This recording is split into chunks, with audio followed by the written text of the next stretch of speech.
தேர்தல் நெருங்கிருச்சு. அரசியல் கட்சிகள்லாம் ஒரு அணியில போய் இணைஞ்சுக்கிட்டு இருக்காங்க. கூட்டணிகளும் மாறிக்கிட்டே இருக்கு. ஆமா, தினந்தோறும் புது புது தகவல், புது புது அப்டேட்ஸ் எல்லா பத்தி டீடெயிலா வந்து பேசுவோம். Welcome to imperfect show. நான் உங்கள் நண்பன் சிபி சக்கரவர்த்தி. நான் உங்கள் புண்ணியமூர்த்தி. ஓகே, ஷோக்குள்ள போயிடலாம். Welcome to imperfect show. Sibi bro, தேர்தல் கூட்டணி அப்படின்னு தான் ஆரம்பிச்சோம். அதுல இருந்தே தொடங்கலாம்னு நினைக்கிறேன். திமுக காங்கிரஸுக்குமான அந்த கூட்டணி அப்படிங்கிறது இன்னும் முடிவு பெறாத ஒரு சூழல் தான் இருக்கு. ஜவ்வா இழுத்துக்கிட்டே இருக்கிறாங்க. இன்னைக்குள்ள முடிவு பெறலன்னு வச்சுக்கோங்களேன், முடிஞ்சது போ அப்படிங்கிற மாதிரிதான் இருக்கும். ஆமா, காரணம் என்னன்னா, நாளைக்குள்ளார அந்த ராஜ்யசபா வேட்புமனுக்களை தாக்கல் பண்ணி ஆகணும்.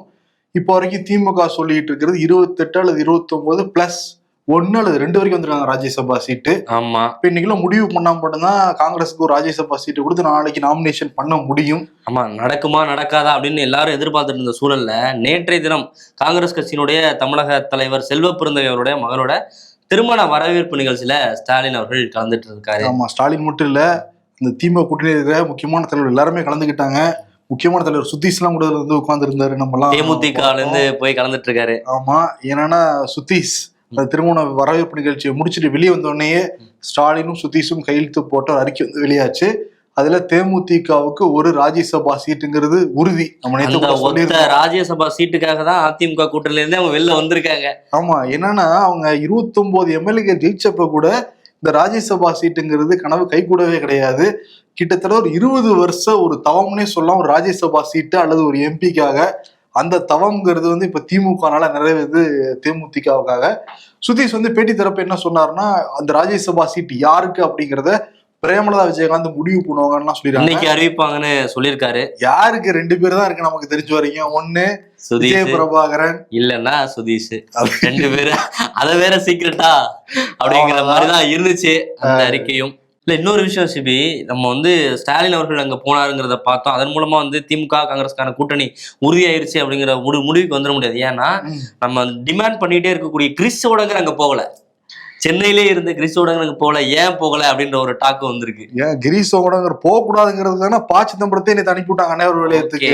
நீங்க கூட்டணியே பேச வேணாம் அப்படின்னு சொல்லி பார்த்தாலே திமுக டென்ஷன் ஆகிறாங்க. அதனால நீங்க டெல்லியிலே இருங்க, உங்களின் சார்பாக பா சிதம்பரம் போய் சும்மா பேசி முடிப்பார் அப்படிங்கிறதான் பா சிதம்பரத்தை டெல்லி வந்து அவசரமா வந்து அனுப்பிவிட்டாங்க. அதான் நேற்று டெல்லியிலேருந்து இறங்கின உடனே அன்னார் வேலையத்துக்கு வந்து முதலமைச்சர் ஸ்டாலின் வந்து மீட் பண்ணி பேசினாங்க.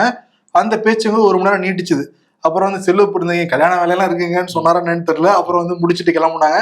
செல்வ பெருந்தகை வந்து பேச்சுவார்த்தையெல்லாம் போய்கிட்டு இருக்கு, சும்மா முடியும்னு சொல்லிட்டு ஒரு ஹிண்ட் கொடுத்து தான் போனாரு. நேற்று அந்த மாலையில முதலமைச்சர் மு.க. ஸ்டாலின், அதுக்கப்புறம் கூட்டணி கட்சி தலைவர்கள் பா சிதம்பரம் எல்லாருமே கலந்துக்கிட்டாங்க. அதுலயும் வந்து கிட்டத்தட்ட 1 மணி நேரத்துக்கு மேல பேசினதா சொல்றாங்க இந்த கூட்டணி விவகாரத்தை வச்சு.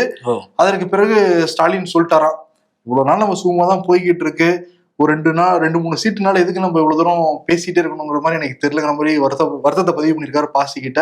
பா சிதம்பரம் நீங்க சொல்ற எனக்குமே புரியுது, நான் கட்சி நடத்துக்கு சொல்றேன்னு சொல்லிட்டு உடனடியாக சோனியா காந்தியை கூப்பிட்டு கார்கேவையும் கூப்பிட்டு வந்து, நம்ம டிஎம்கே கூட்டணிங்கிறது ரொம்ப ரொம்ப நமக்கு முக்கியம். ஏன்னா இந்தியா கூட்டணியை பொறுத்த வரைக்கும் டிஎம்கே தான் ரொம்ப ஸ்ட்ராங்கா இருக்காங்க, நிறைய எம்பிகள் வச்சிருக்காங்க. இப்ப இந்த சட்டமன்ற தேர்தலில் ஒரு 4 சீட் எக்ஸ்ட்ரா கேட்டு அதுல வந்து உடன்பாடு ஏற்படுறதுனால ஒரு கூட்டணியே பிரிவுங்கிறது வேணாம், நம்ம சும்மா போவோம்னு சொல்லிட்டு கட்சி மேலிடத்தையும் வந்து சமாதானப்படுத்தி இருக்காரு பாசி. அதே மாதிரி அவங்க ஒரு 30 சீட் கேட்கறாங்க இல்லைங்க, நீ 29 சீட்டா கொடுங்க அப்படிங்கிற மாதிரி இங்கேயும் வந்து பேசி முடிச்சிருக்காரு. கிரிச்சோடங்கர் போகும்போது 26 அப்படின்னு நின்னவங்க இப்ப 29 வரை வந்திருக்காங்க. ஆனா ராகுல் வந்து 36 எதிர்பார்க்கிறாரு அப்படின்ற ஒரு செய்தி எல்லாம் அடிபடுது. 30 குறைஞ்சது 30 வாங்கிட்டு வரணுங்கிற மாதிரி சொல்லி அனுப்பிட்டாங்களாம். பட் ஓகே, 28, 29, 30 ஒன்னும் பெரிய டிஃபரன்ஸ் இல்லையே அப்படின்ற மாதிரி விடுங்க பாத்துங்க அப்படிங்கிற மாதிரி சொல்லிடுறாங்க. ஆட்சியிலும் பங்கு அதிகாரத்திலும் பங்கு அப்படிங்கிற ஒரு விஷயத்துல இருந்து கீழே வந்தாங்க. இப்ப கிரிச்சோடங்கரே வேணாம் நீங்க போங்க அப்படின்ற அளவுக்கு வந்துட்டாங்க. இப்போ கிரிச்சோடங்கர் வேணாங்கன்னு சொல்ல முடியாது. என்னன்னா இப்ப இந்த கூட்டணி சைன் ஆச்சுன்னு வச்சுக்கோங்களேன், கிரிச்சோடங்கர் கையெழுத்தும் வேணுகோபால் கையெழுத்து தான் அதுல வந்து இருக்கும். இந்த பக்கம் முதலமைச்சர் மு.க. ஸ்டாலின் கையெழுத்து வந்து இருக்க போகுது. பேச்சுவார்த்தை சுமூகமா போகணும்னா இவரு வேணாம், பாசி வந்து வச்சு நடத்திடலாம் அப்படின்ற ஒரு முடிவுக்கு வந்திருக்காங்க. கிட்டத்தட்ட ஃபைனல் ஆயிடுச்சு. மேபி இந்த ஷோ பப்ளிஷ் ஆகிறப்ப இல்ல பப்ளிஷ் ஆன சில மணி நேரங்களே கூட அறிவிப்புகள் வந்து அதற்கு முன்னாடியே கூட வரலாம். ஆமா ப்ரோ, கூட்டணி பத்தி பேசணும், தனியா நின்னாலும் நான் வெற்றி பெற்றுவேன் அப்படின்னு சொல்லி விஜய் போராட்டங்கள்லாம் சொல்லிட்டு இருக்காரு. இவ்வளவு நாட்கள் வந்து யார் வேணாலும் எங்க கூட்டணிக்கு வரலாம், ஆட்சியில பங்கு தருவோம், அதிகாரத்துல பங்கு தருவோம்லாம் சொல்லி பார்த்தாரு. இப்போ யாரும் வரலாம்னு பரவாயில்ல, நாங்க தனியாவே ஆட்சி அமைப்போம் அப்படின்னு போராட்டங்கள்லாம் பேச ஆரம்பிச்சிட்டாரு. வேற வழி இல்லையே, யாருமே வரவே இல்லை, கடையை விரிச்சு போட்டு வாங்க வாங்க நம்ம கம்பெனி இல்லாததான் உங்களுக்கு என்ன நாள் எடுத்துட்டு போங்கலாம் சொன்னாங்க. பட் வந்து கடைசி வரைக்கும் காங்கிரஸ் டிவிக்கு வச்சுதான் ஒரு பேரம் பேசுறாங்க. பட் அங்கேயுமே பேரம் படியலங்கிறது தெரியுது, அந்த சைடு போயிட்டாங்க. நீங்க 80 சீட் கொடுக்கலாம், ஆனா எவ்வளவு சீட் ஜெயிப்போம்னு எங்களுக்கு தெரியல. அதனால போன டைம் 18 தொகுதி ஜெயிச்சோம், அங்க ஒரு சின்ன ஒரு ஹோப் இருக்கு, பாக்கலாம்னு சொல்லிட்டு அங்க கிளம்பி போயிட்டாங்க. ஆனா எதுக்கும் அசர மாதிரி தெரியல, போற இடங்கள்லாம் வீராப்பா பேசிக்கிட்டே இருக்கிறாங்க. ஆமா, முதல்ல விஜய் என்ன சொன்னாரு அப்படின்னா, ஒவ்வொரு வேட்பாளரும் விஜய், அந்த ஒவ்வொரு வேட்பாளரும் விஜயா நிக்கிறத நினைச்சிட்டு 234 தொகுதிகள்லயும் விஜய் தான் வேட்பாளர் அப்படின்னு நினைச்சுக்கோங்க அப்படின்னு சொன்னாரு. அப்புறம் அடுத்து என்ன வந்தாருன்னா, ஒவ்வொரு வீட்லயும் விஜய் இருக்காரு அப்படின்னாரு. இப்ப என்ன ஒட்டுமொத்த தமிழ்நாடுமே விஜய் அப்படின்ட்டாரு. ஆமா, இன்னைக்கு வந்து தமிழ்நாடு தான் விஜய், விஜய் தான் தமிழ்நாடு, அதே மாதிரி டிவிக்கே தான் தமிழ்நாடுன்ட்டாரு. அதனால தமிழ்நாட்டுக்கும் ஸ்டாலின் சாருக்கும் தான் போட்டி அப்படிங்கிறத வேற இன்னைக்கு சொல்லியிருந்தாரு. சிஎஸ்கேனா விசில், டிவிக்கேனாலும் விசில், தமிழ்நாடுனாலும் விசில். ஏன்னா இப்ப அடுத்த ஐபிஎல் வரப்போகுது, இப்போ நடந்துகிட்டு இருக்கு, எல்லாத்தையும் லிங்க் பண்றாப்ல. ஆமா, சிஎஸ்கே ரசிகர்கள், கிரிக்கெட் ரசிகர்கள். அது எதுக்காக சொல்ல வர்றாருன்னா, ஸ்டாலின் அவர்கள் டெல்லிக்கும் தமிழ்நாடுக்கும் தான் போட்டி அப்படின்லாம் சொல்றாரு. இப்ப இது வந்து தமிழ்நாடுக்கான தேர்தல், இதுக்கு இங்க எங்க டெல்லிக்கான தேவை வந்துச்சு? தமிழ்நாட்டு தேர்தலை பத்தி தான் பேசணும். இங்க வந்து டிவிகேக்கும் டிஎம்கேக்கும் தான் போட்டி. தமிழ்நாடு அப்படின்னு பார்த்தோம்னா அது ஒட்டுமொத்தமா டிவிகே தான் அப்படின்னு சொல்றாரு. அதே மாதிரி சில வாக்குறுதிகளை வந்து கொடுத்துருக்காரு. இன்னைக்கு டெல்டாக்கு போனா என்ன பண்ணுவாங்க எல்லா அரசியல்வாதிகளும்? பச்சை துண்டு தான். அதே பச்சை துண்டு போட்டு தான் கிளம்பி போனாரு. ஹைலைட்டா இன்னொன்னு பண்ணிருக்காரு, நான் வந்து அடுத்த ஜென்மன்றது ஒண்ணு நம்மளுக்கு இருக்கா அப்படிங்கிறது எனக்கு தெரியாது, அதுல நம்பிக்கைலாம் இல்லை, ஆனா மறு ஜென்மம் அப்படின்னு ஒண்ணு இருந்தா அதுல வந்து நான் விவசாயி குடும்பத்துலதான் நான் பிறக்கணும் அப்படின்லாம் பேசியிருக்காரு. Okay, super. இப்பதான் ஒரு டிபிஎல் அரசியல்வாதியா மாறிக்கிட்டு இருக்காரு விஜய். ஆமா, அரசியல் பண்ண ஆரம்பிச்சிருக்காரு. அதான் சொல்றாரு, இங்க வந்துட்டு நானும் டெல்டா காரணம் தான்டான்லாம் பேச மாட்டேன், ஏன்னா முதலமைச்சர் அங்க போய் பேசியிருந்தாரு. அப்பெல்லாம் வசனம் பேசுறதெல்லாம் நம்ப கிடையாதுன்னு சொல்லிட்டு அவர் ஃபுல்லா பஞ்ச் தான் கொடுத்துட்டு இருந்தாரு. எமோஷன்ஸ் உங்க மேல இருக்கிறது அப்படின்லாம் கூட சொன்னாரு. பிரிக்க முடியாது அப்படிலாம் பேசியிருக்காப்புல. சில வாக்குறுதியிலையும் வந்து கொடுத்துருக்காருங்க. 2 ஏக்கர் அதுக்கும் குறைவா இருக்கிறவங்க, அவங்கள குடும்பங்கள்ல யாரும் அரசு பதவிகள்ல இல்லை அப்படின்னாக்க கல்லூரிகள் வரையும் வந்து இலவசமா வந்து அவங்களுடைய படிப்பு செலவை வந்து ஏற்கும் அப்படின்னு சொல்லியிருக்காரு. கட்டணம் இல்லாம ஏற்கும். அதே மாதிரி ரேஷன் கடையில வந்து ஆண்களுக்கு தனி, பெண்களுக்கு தனி இடையாளர் வந்து இருப்பாங்க போன்ற வாக்குறுதியும் கொடுக்க ஆரம்பிச்சிருக்காரு விஜய். படிப்பு செலவை ஏற்பாங்கன்னு சொல்லியிருக்காங்க. அது இந்த அரசு கல்லூரிகள்ல மட்டுமா இல்ல தனியார் கல்லூரிகள்லயா? தனியார் வழியெல்லாம் ஏத்தாங்கன்னு வச்சுக்கோங்க, பட்ஜெட் பத்தாது, தலையில துண்டுதான் வந்து விழுவேன். ஒவ்வொரு காலேஜிலும் ஒவ்வொரு ஃபீஸ் இருக்கும், அது எல்லாத்தையுமே அரசாங்கம் அப்படி ஏத்துக்க முடியும். திமுக சொன்னாங்க ஆரம்பத்துல மகளிர் உரிமை தொகைன்னு அறிவிச்சு விட்டாங்க, அப்புறம் பார்த்தா வந்து தகுதியான மகளிருக்கு தான் வந்து உரிமை தொகை எல்லாம் சொன்னாங்க. அது மாதிரி ஏதாவது சொல்லுவாங்களான்னு தெரியல. முதல்ல இவங்க ஆட்சிக்கு வரணும், அதுக்கு பிறகுதான் இதெல்லாம் நம்ம கேட்க முடியும். ஆட்சிக்கு வந்தாதான் இதெல்லாம் நம்ம பார்க்க முடியும் அப்படின்னு சொல்லும் போதே இன்னொரு முக்கியமான ஒரு விஷயம், விஜய் அவர்கள் படுதோல்வி அடைவார், ஒரு இடத்துல கூட தாவேகா வெற்றி பெறாது அப்படின்னு சொல்லி விசிகாவை சேர்ந்த ரவிக்குமார் அவர்கள் சொல்லியிருக்காரு. ஓகே, சாப்பாடுலாம் கொடுக்க ஆரம்பிச்சிருக்காங்க. இன்னொரு பக்கம் என்னன்னா, விஜய் அந்த தஞ்சை கூட்டத்தை முடிச்சுட்டு கிளம்பி போறப்ப நிறைய இளைஞர்கள் வந்து பின்தொடர்ந்தாங்க. ஏற்கனவே சில கூட்டத்துல எல்லாம் சொல்லியிருந்தாரு விஜயனை பின்தொடர்ந்து வராதிங்க அப்படின்னு. அதே மீறி சில இளைஞர்கள் வந்தாங்க. இன்னைக்கு வந்து 2 விபத்து வந்து நடந்திருக்கு. குறிப்பா சொல்லணும்னா, விக்னேஷ்ங்கிற ஒரு நபர் வந்து வண்டியில வரப்ப நிலை தடுமாறி கீழே விழுந்து ஒரு ஆபத்தான நிலையில மருத்துவமனையில் அனுமதிக்கப்பட்டிருக்காரு. அவருடைய அப்பா சொல்றப்ப, எனக்கு 2 மகன்கள், அதுல ஒரு பையன் காலேஜுக்கு கிளம்புறேன்ட்டு தான் வந்தான், எங்ககிட்ட சொல்லவே இல்லை இந்த மாதிரி வரேன்ட்டு. திடீர்னு எனக்கு ஃபோன் வருது, ஃபோன் வந்து அவங்க பையன் ஹாஸ்பிட்டல் அட்மிட் ஆயிருக்கான், அவசர சிகிச்சையில் இருக்கான், வாங்கலாம் சொல்றாங்க. இப்போ ஐசியூல அட்மிட் பண்ணியிருக்காங்க. கல்லூரி நிர்வாகமாக தான் என்கிட்ட சொல்லியிருக்கணும், இந்த மாதிரி உங்க பையன் காலேஜுக்கு வரல அப்படிங்கிறத, இப்ப என்ன பண்ண போறேன்னு தெரியலன்னு சொல்லிட்டு நிலை குனிஞ்சு ஒரு தந்தையோட நிலையிலிருந்து பார்க்கும்போது மிகப்பெரிய துயரம் தான். நம்ம தொடர்ந்து மீடியாக்கள் எல்லாம் சொல்றோம், விஜய் அவர்கள் கட்சியில இருந்தும் சொல்றாங்க, அவரே வர சொல்லி பார்த்தாரு, ஆனா அந்த இளைஞர்கள் கேட்குற மாதிரி தெரியல. அந்த ஒரு கிரேஸ் அது பின்னாடி போயிட்டே இருக்கிறாங்க. இன்னொரு முக்கியமான விஷயம், ஒரு கை குழந்தையை தூக்கிட்டு ஒரு அம்மா ஓடுறாங்க, அந்த வீடியோவும் வெளியே இருக்கு.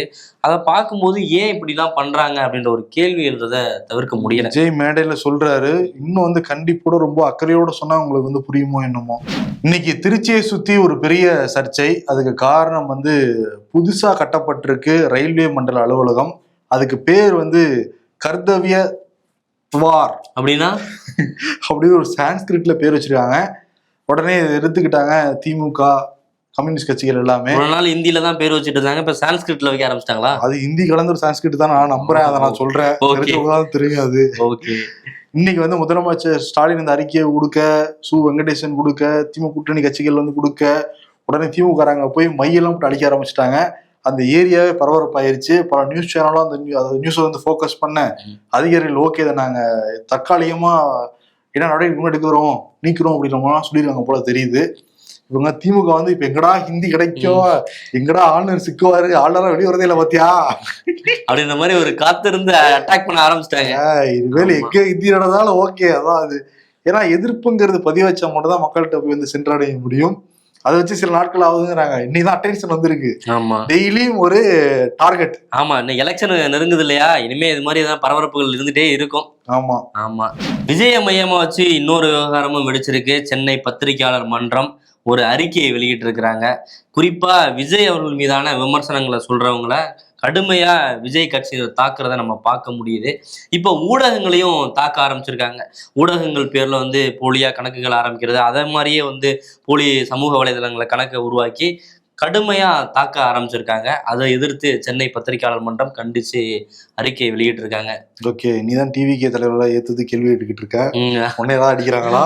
ஆமா, எல்லாரையும் அடிக்க ஆரம்பிச்சிருவாங்க, உங்களையும் அடிக்க ஆரம்பிச்சிருவாங்க, பாத்துங்க.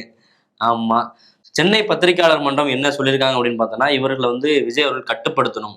இது வந்து ஊடக சுதந்திரத்தை வந்து நெரிக்கிற மாதிரியான ஒரு செயல், இதை பண்ணக்கூடாது அப்படின்னு அவங்க தெரிவிச்சிருக்காங்க. ஓகே, அப்படியே கட் பண்ணி ஏடிஎம்கேக்கு வருவோம். ஏடிஎம்கே இன்னைக்கு மாவட்ட செயலாளர்கள் கூட்டத்தை கூட்டிட்டு இருந்தாரு எடப்பாடி பழனிசாமி. என்ன திடீர்னு சுமார் 4 மணிக்கு அப்புறம் வந்து இது நடந்தது. ஃபுல் ஸ்விங்ல போய்கிட்டு தான் இருந்தது.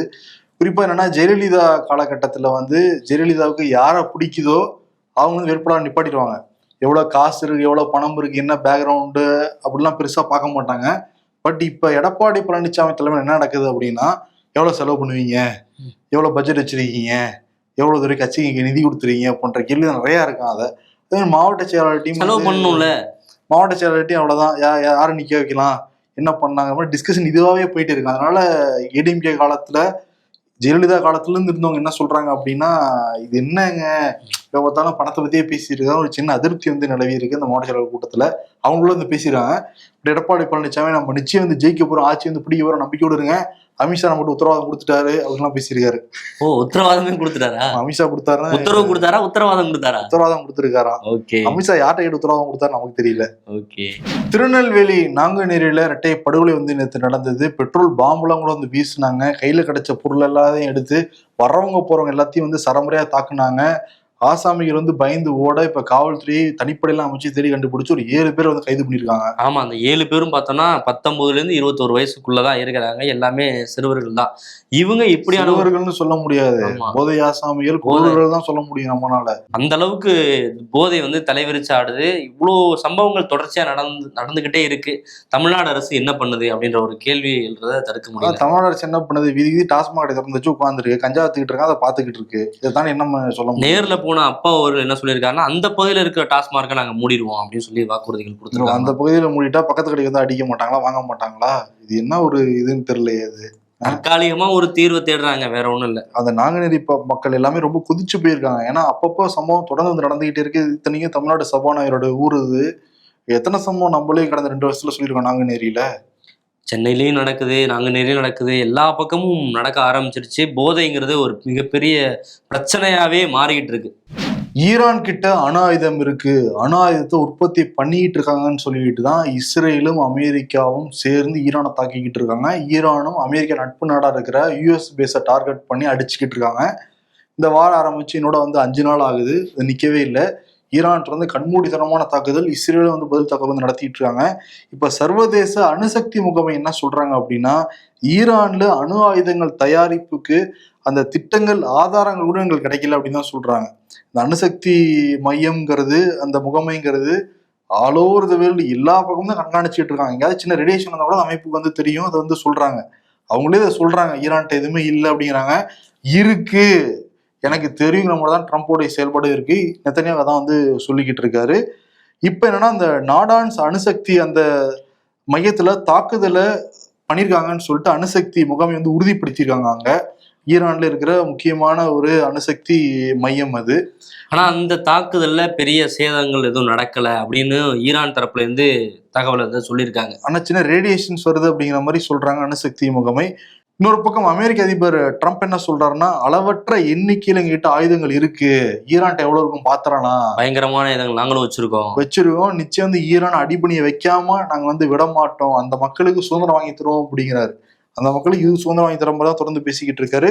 பேச்சுவார்த்தைக்கு தயாரா இருக்காங்க, ஆனா அந்த ஸ்டேஜ் எல்லாம் நாங்க தாண்டிட்டோம் அப்படின்னு சொல்லியிருக்காரு. ஆமா, ஈரான் ஃபர்ஸ்ட்ல தான் சொல்றாங்க, இனிமேட்டு அமெரிக்காவோட பேச்சுவார்த்தைங்கிறதே கிடையாது, ஆரம்பத்திலே பேச்சுவார்த்தைன்னு சொல்லிட்டு தான் வந்து தாக்குதல் நடத்திட்டு இருந்தாங்க. இந்த முறை பேச்சுவார்த்தைங்கிறதே கிடையாது, நிச்சயம் எங்க நாட்டை காப்பாத்துக்காக, இறையாண்மை காப்பாத்துக்காக பதிலடி கொடுத்து தீர்வுன்னு தான் வந்து சொல்றாங்க. 2 நாடுகளும் இதே மாதிரியான ஒரு போர் முனைப்புல இருக்கிறாங்க, என்ன ஆகும் அப்படிங்கறது பொறுத்து தெரியல. ஏன்னா ட்ரம்ப் வந்து சொல்லியிருக்காரு, அடுத்து 4-5 வாரங்கள் வரைக்கும் இந்த போர் நீடிக்கும் அப்படின்னா கூட சொன்னாரு. இன்னும் அதிகமாகலான்னு கூட வந்து பேசப்படுது. இன்னொரு பக்கம் வந்து ஸ்பெயின் கிட்ட அமெரிக்கா கேட்டிருந்தாங்க, அந்த விமானப்பட தளத்தை வந்து கொடுங்க அப்படின்னு சொல்லிட்டு ஸ்பெயின் வந்து மறுத்திருக்காங்க. அதனால ட்ரம்ப் வந்து ரொம்ப கொதிச்சு போய் ஸ்பெயினோட வர்த்தகத்தையே வந்து முடிவு கொண்டு வந்திருக்காரு. இனிமேல் ஸ்பெயினோட எந்த வர்த்தகம் உறவுங்களுக்கு கிடையாது, நான் பார்த்துறேன் அப்படின்னு அவங்க மேலேயும் கோவப்பட்டிருக்காரு. ஸ்பெயின் நாட்டு தலைவர் என்ன சொல்றாரு அப்படின்னா, எங்க நாட்டு மக்கள் போரை வந்து விரும்பல, அமைதியா நாங்க வந்து விரும்புறோம், இதெல்லாம் நாங்க எதிர்கொள்ள தயாரா இருக்கோம் அப்படின்னு அவங்க வந்து நியாயமா தானே சொல்லியிருக்காரு.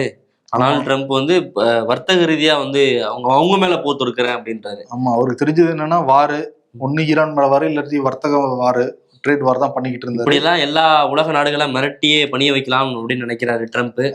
இன்னொரு பக்கம் என்னன்னா, இந்த ஈரான் மேல நடந்த அந்த தாக்குதல்ல ஒரு பள்ளி கட்டடத்து மேல ஏவுகணை விழுந்து 169 பள்ளி மாணவிகள் வந்து இறந்து போனாங்க. அந்த இறுதி ஊர்வலம் நடந்தப்ப அந்த காட்சிகளை பார்க்கறதுக்கு ரொம்ப உருக்கமா இருந்தது.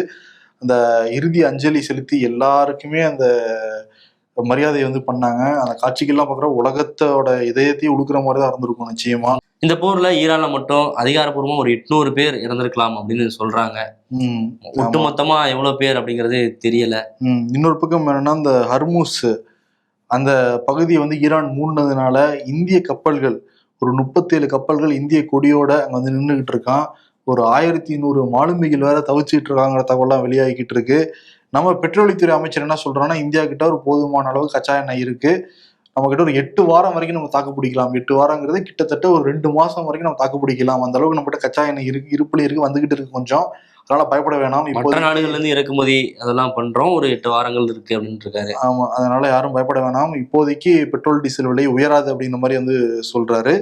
வளைகுடா நாடுகள்ல சிக்கி வந்து இந்தியர்கள் மட்டும் 1 கோடி பேருக்கு மேல அங்க தவிச்சுக்கிட்டு இருக்காங்க. ஏன்னா அந்த நாடுகள் மேலேயும் ஈரான் வந்து கண்மூடித்தனமா தாக்குதல் நடத்திட்டு இருக்காங்களே. அதுக்கு வந்து வெளியுறவுத்துறை அமைச்சகம் என்ன சொல்றாங்க அப்படின்னா, யாருமே பயப்பட வேணாம், நம்ம நாட்டை பொறுத்த வரைக்கும் இந்தியருடைய பாதுகாப்பு தான் நம்ம வந்து முக்கியம். நிறைய டோல் ஃப்ரீ நம்பரை ஒன்று அறிவிச்சிருக்காங்க, எல்லாம் பாதுகாப்பா இருங்க, நாங்கள் நிச்சயம் வந்து உங்களுக்கான உங்களுக்கு ஏதாவது டிஃபிகல்ட்டி ஏற்பட்டுச்சுன்னா நம்ம இந்திய தூதர் கூட நீங்க தொடர்பு வந்து கொள்ளுங்க, எல்லா உதவியும் நாங்கள் செய்ய தயாரா இருக்கோங்கிற மாதிரி அவங்க சொல்றாங்க. உலகம் முழுக்கவே ஒரு வார், அதனாலதான் நம்ம ட்விட் ஸ்விம்ஸ் எல்லாம் படிக்காம டைரக்ட் அவார்டுக்குள்ள வந்துடுறோம். இன்னைக்கு விருது வந்து விஜய்க்கு கொடுத்துடலாம், டெல்டாக்கு போய் நான் ஒரு விவசாய பிறக்கணும்னு ஆசைப்பேன் அடுத்த ஜென்மத்துல நான் பேசியிருக்காருல. இதெல்லாம் நமக்கு என்ன ஞாபகம் வருதுன்னா, எம்ஜிஆர் வழியில நான் வரேன், நான் அடுத்த எம்ஜிஆர் எல்லாம் பேசுறாங்க. எம்ஜிஆர் பாட்டு அடுத்த ஜென்மத்துல விவசாயியா பிறந்துட்டாருன்னா உச்சத்தை விட்டுட்டு எப்படி ப்ரோ அரசியலுக்கு வருவாரு? இப்போ இதெல்லாம் ஒரு கேள்வி, எப்படி பதில் சொல்ல முடியும் எனக்கு தெரியல. ஆமா, இப்ப சினிமாவில் இருக்கிறதுனால உச்சத்தை விட்டுட்டு நான் அரசியலுக்கு வரேன்னு சொல்றாரு. ஒருவேளை விவசாயியா பிறந்தாரு அப்படின்னாக்க என்ன சொல்லுவாரு அப்படின்னு ஒரு கேள்வி இருந்துச்சு, அதனால கேட்டேன். சரி, இதனால விஜய்க்கு வந்து விவசாயின்னு எம்ஜிஆர் பாட்டு ஒண்ணு இருக்குல்ல, ஆமா, அதே வந்து விருதா கொடுத்துடலாம். விடைபெறலாம். நன்றி. நன்றி.